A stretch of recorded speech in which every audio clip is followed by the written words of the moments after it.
All right, y'all, welcome back to another one. I have got a lot of books to talk to you about today.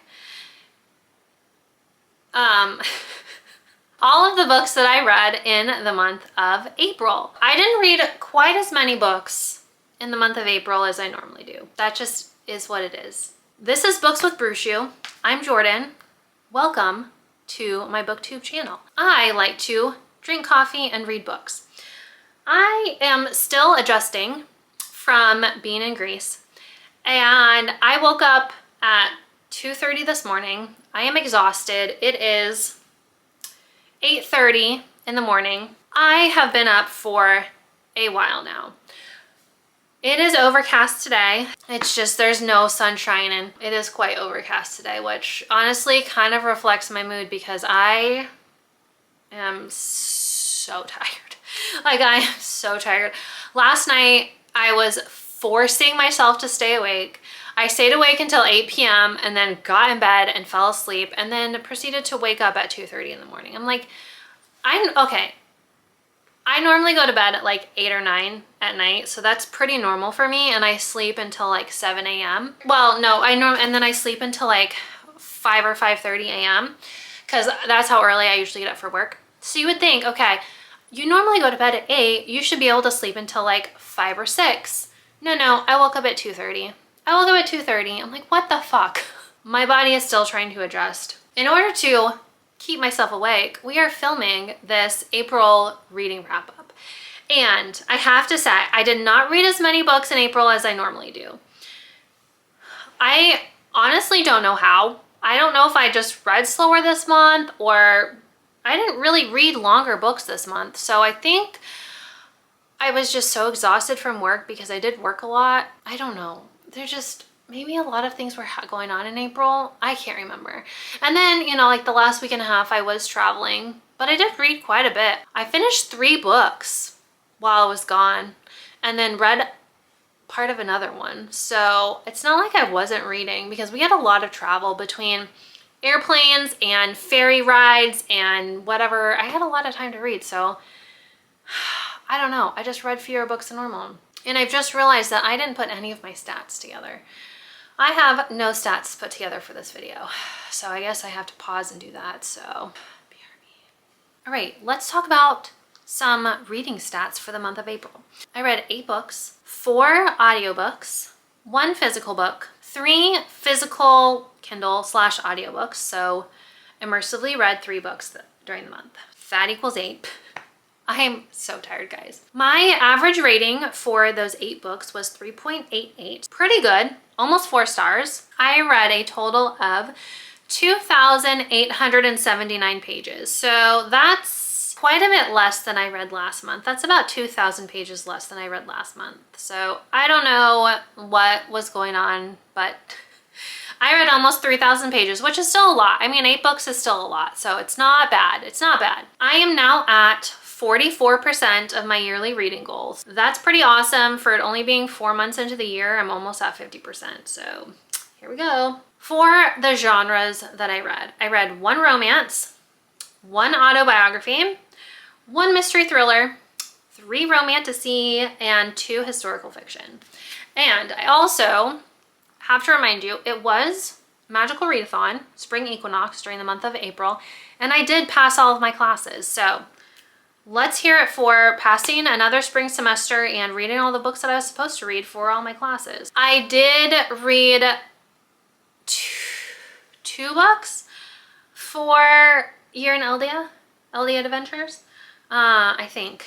Yeah, I did read two books for Year in Eldia, so I'm slowly catching up on those 2. So I accomplished a lot of my goals for the month of April that were like the most important. Let's first start off with the books from my TBR that I did not get to. We had our mug pick, which was The Scarlet Letter. I am actually about 50% of the way through this book, so I didn't quite finish it in April because I was listening to the audiobook and then went on vacation and did not listen to any audiobooks. I was only like doing immersive reading. So technically I was listening to audiobooks, but I was also like physically reading. whatever. So I did not finish Scarlet Letter, but I am halfway through and I'm planning on finishing that book in May as soon as I get the audiobook back. And then, I don't know, do I remember what was going on? Not really. Was I super interested? No, I was doing yard work and I was only like half paying attention, so I'm not sure, but I am halfway through it. Then we got Floating Worlds by Axio for a Fairy Loot YA book. Did not get to this. Again, I just had other priorities and didn't want to start a new series, even though this is a duology. The second book is already out and I do have it, so I could technically read them back to back, but I just had other priorities and didn't get to this one. Then we picked Fear the Flames for a shelf spin. Again, did not get to this because it's the first book in a series and in an uncompleted series, so I just didn't want to start another series. I've got too many series going on, so did not get to Fear the Flames. Even though I can't wait to read this series, it's gonna have to wait until almost all the books are out. That's just how it's gonna be. And then Game Changer for a book with the author's last name starting with L. Super disappointed that I didn't get to this book. I thought for sure that I would have time to read this book on the plane, and I did not. I didn't get to it, and I'm super upset about that because I have been in my hockey era. Ever since the freaking Winter Olympics and USA and winning hockey, right? Winning gold in hockey, I have been in my fucking hockey era. And did I get to read my fucking hockey book? No, I didn't. So disappointed in that. But luckily, last month I did get to read a hockey book, so whatever. I just didn't get to it. I'm so sad about it. Then we got High Noon for a Nora Roberts book. Again, just didn't get to it. Just didn't have time to get to it. Things happen. I had other priorities, including a reading Greek books, Greece vlog, which is going to be out in like a week or two. So stay tuned for that. But that took up some time and some books that weren't on my TBR. So that just is how it is. Oh, and then for audiobooks, I did not listen to Daughters of Warsaw. And that was, one, I ran out of time, and two, I had already read two World War II books, and I didn't think I could deal with another one because the one was a middle grade, so that was less heartbreaking, but the other one was definitely an adult and it was super heartbreaking, so I just didn't think I could handle another devastating World War II book. So let's talk about the books that I did read. We'll start off with the first one that I finished in the month, which was Fools in Love by Jay Sterling. And this is the fourth book in her Fun for the Holiday series. So again, short novellas. I've been reading one every month. It is the singular romance book that I read for the month, which is fine because, you know, sometimes I get tired of romance. Like, they always fall in love. Well, man, I'm not cynical at all. I will say I did not enjoy this book as much as I've enjoyed the three previous ones. This has been my least favorite out of all of them.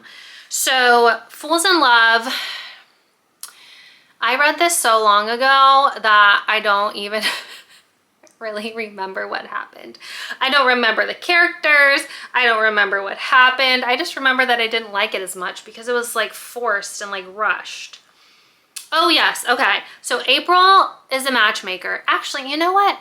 I did a reading vlog on this book. So I did a reading spring books with this book in it. So please refer to that vlog, which I will link in the description below, for my thoughts on that, because those are actually accurate because it was in real time and now I just don't remember. I gave Fools in Love 3.5 stars. I listened to The Third Gilmore Girl by Kelly Bishop.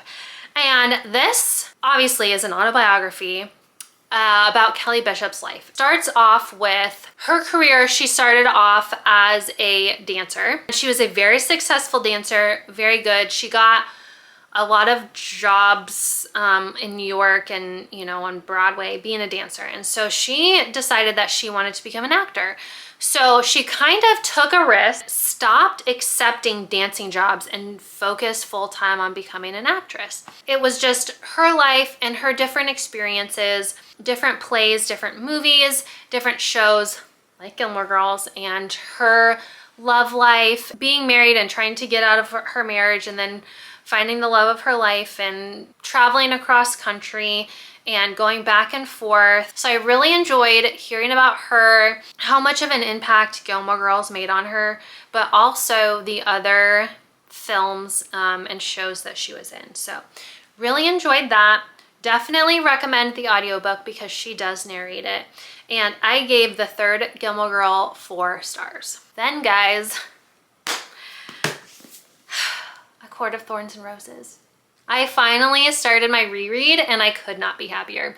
I could not be happier. I actually just finished A Court of Mist and Fury on the plane on my way back. So I am in full ACOTAR mode, full Feyre and Rhysand mode, and I cannot get enough. I cannot get enough, and I can't wait to start the next book, which in theory have to wait until July or June to do. So we'll see. But anyways, in the month of April, I did read A Court of Thorns and Roses. Obviously a reread for me. Did finish this book. I immersively read it, so I got the graphic audios. I do like the graphic audios, except that it skips over some pieces. Like, you know, if the actor in the audiobook like sighs or something, they don't say that they sigh, they just do it.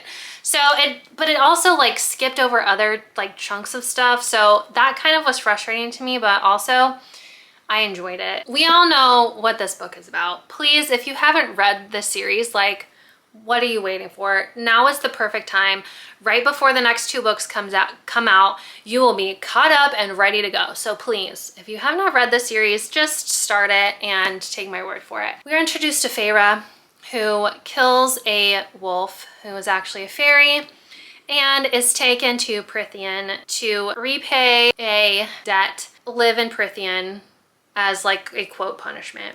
But there are obviously other reasons behind that, and we find that at the end. And there are trials and tests, and we have to deal with Tam Tam, and we get to meet Rhysand. There you are. I've been looking for you.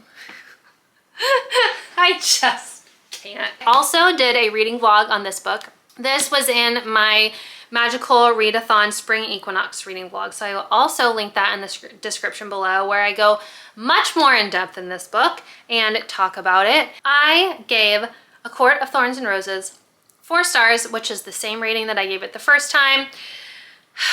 You know, it's the first book in a series. This was the second time that I've read it, so I obviously knew it was going to happen, but there were things that happened that I didn't remember, so that was also cool. Also, in my Magical Readathon vlog, I read All That Remains by Patricia Cornwell. This is the 3rd book in the Kay Scarpetta series, which is the series that I'm reading for my completed series challenge. Reading one of these a month, absolutely loving them. I didn't enjoy this one quite as much as the previous 2, but I still liked it. Again, police procedural. Kay is a medical examiner in Virginia, and somehow she always gets really deeply involved in these murders. All of my thoughts on this book are also in the Magical Readathon vlog. I'm going to keep this short and sweet, but I did enjoy this, and I'm obviously going to continue the series. My plan is to read 2 more books, one in May and one in June. So that will be 5 total for this series, and then I'm going to pick a new series. Just because there are like 20 or 30, I think closer to 30 books in this series. So I'm obviously not going to read all 30 because that would be 30 months worth, and I would like to read some other series.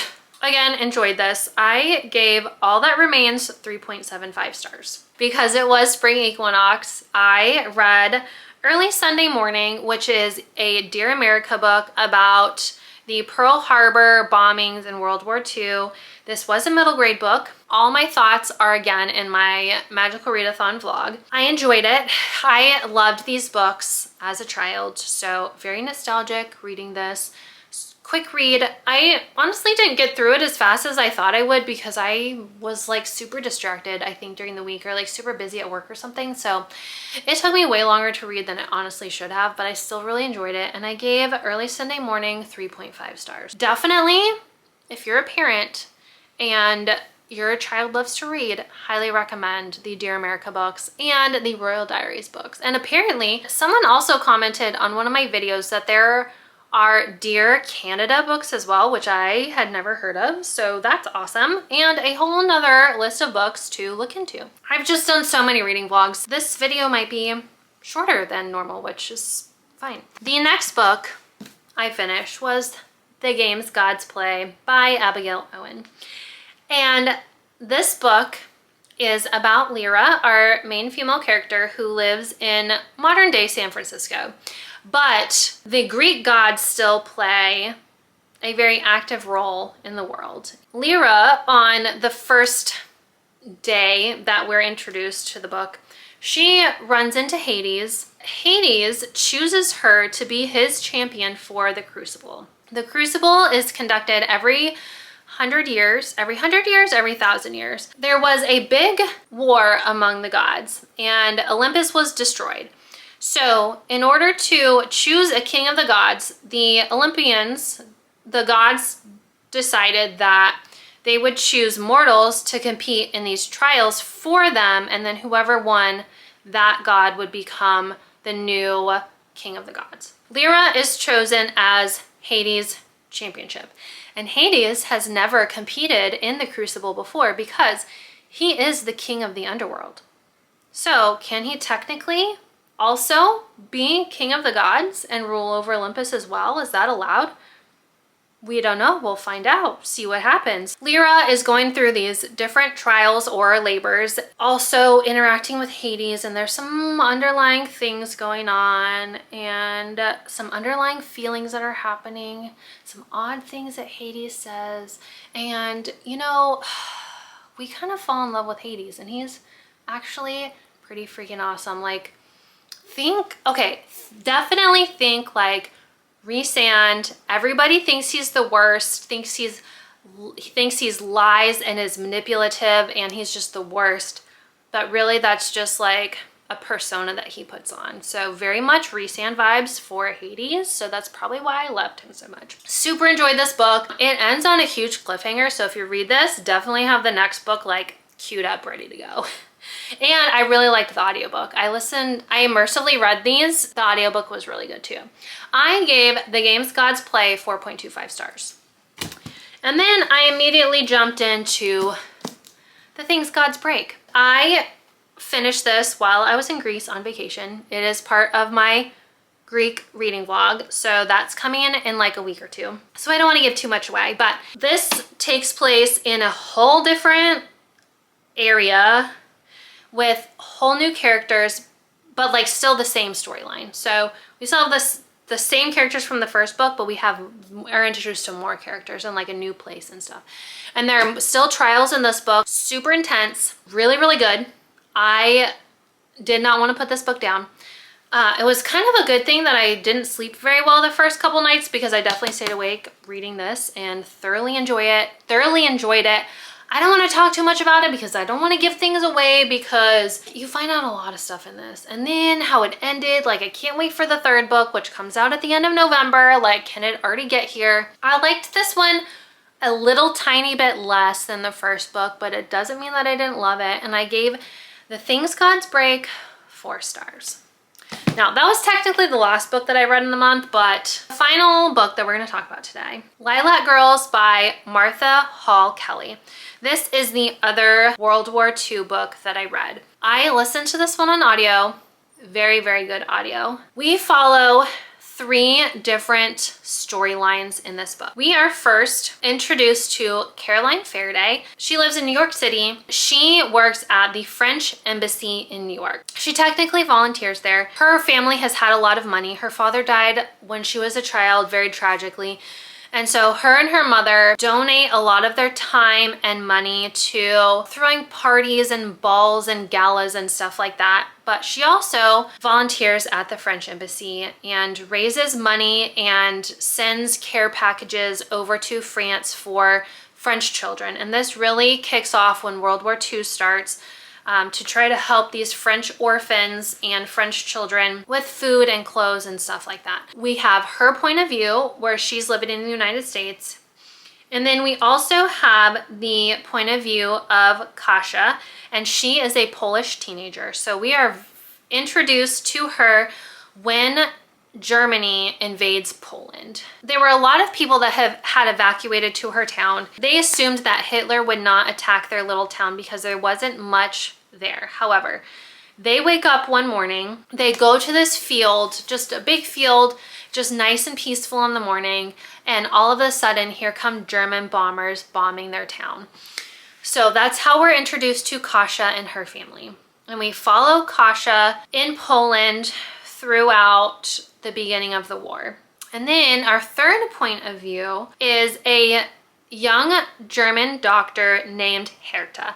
And Herta has trained to be a doctor, which in the late 1930s, obviously it was hard for women to become doctors, especially surgeons. And Herta had gone to school to be a surgeon and was having a hard time finding work as a surgeon because she was a woman. We followed these three women throughout the entirety of World War II and also after the war, them dealing with all the traumatic events that happened during the war. So we're constantly following all three of these points of view. Caroline, she is in New York for a majority of the war. She is French, so oh, my battery's dying. I really enjoyed the story. I don't want to give too much away because a lot happens. It's like an 18-hour long audiobook, so a lot happens. It's pretty traumatizing, especially Kasia and Herta's points of view. Herta is a German doctor and she does work at a concentration camp, and Kasia does get arrested and sent to a concentration camp along with her mother and her sister and people that she knows. So it's literally telling you what happened.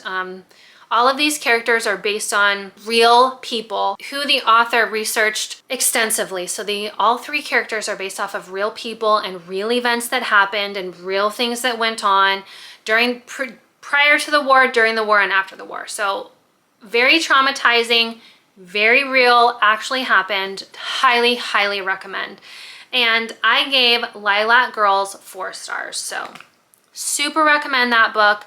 Just be aware, real world events, real traumatic things that happen, but super, super enjoyed it. Those are all the books that I read during the month of April. Please give this video a thumbs up, subscribe to my channel, and I will see you in the next one. Bye.